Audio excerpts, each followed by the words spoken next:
Halo teman-teman, kami dari kelompok liberal yang beranggotakan Askia Karmila Iksan, Elvita Halila, Leila Putri Karlina, Mas Nita, dan saya sendiri Rezi Bagus Berliansyah.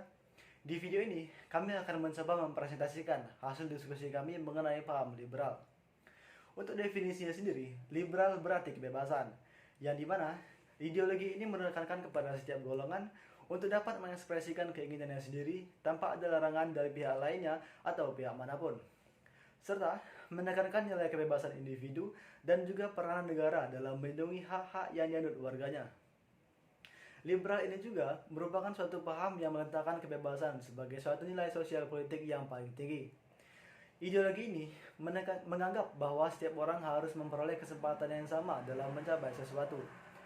Setiap individu berhak untuk menentukan sendiri berbagai hak umum, hal seperti hak politik, hak beragama, hak berpendapat, dan hak lainnya. Ciri-ciri paham liberalisme. 1.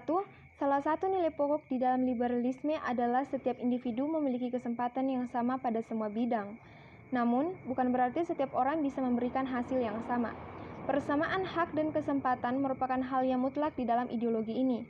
Sedangkan hasil yang nantinya akan diperoleh setiap individu tergantung pada banyak faktor.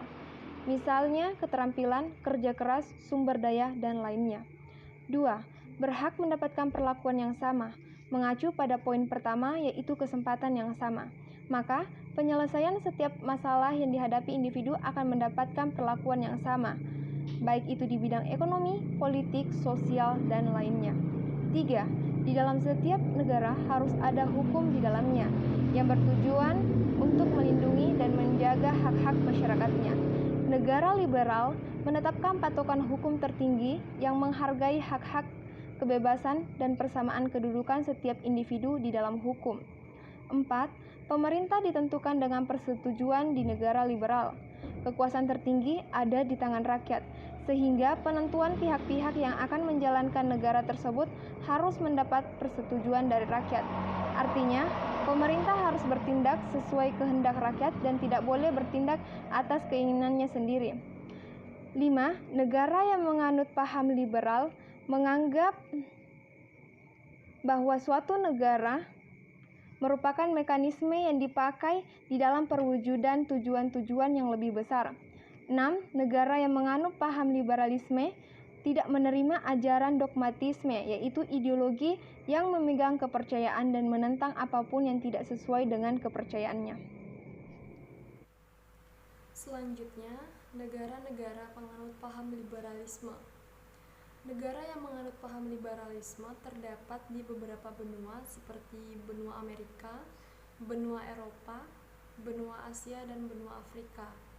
Di benua Amerika sendiri terdapat Amerika Serikat, Argentina, Bolivia, Brazil, Syria, Kuba, Kolombia, Ekuador, Honduras, Kanada, Meksiko, Nukar, Panama, Paraguay, Peru, Uruguay, Venezuela, Republik Dominika, dan Greenland.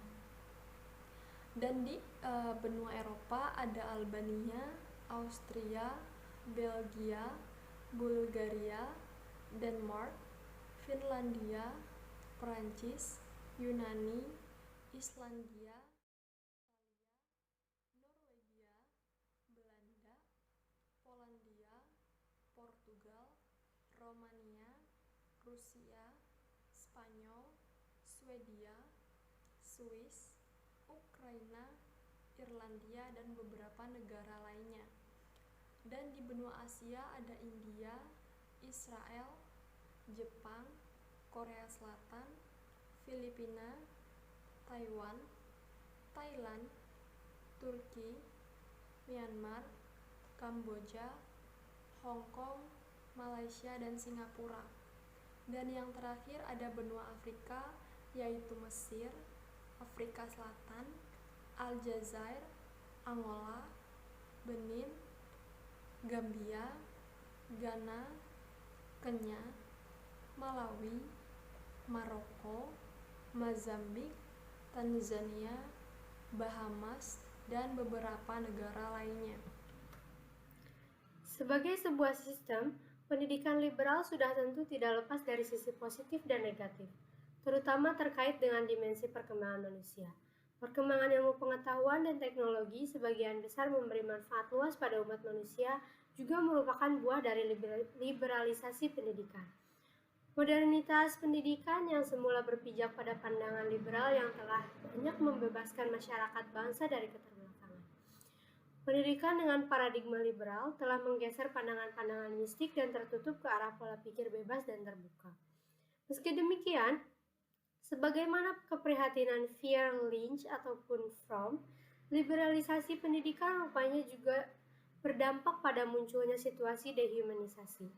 Liberalisme yang semula berangkat dari kesadaran humanisme justru berujung pada dehumanisasi. Situasi ini disebabkan adanya kecenderungan menempatkan pendidikan sebagai penumpang perputaran modal. Akibatnya, setiap individu semakin kehilangan eksistensinya. Mengingat keberadaan manusia dan dunia pendidikan lebih banyak tertuju pada kepentingan memenuhi komponen produksi.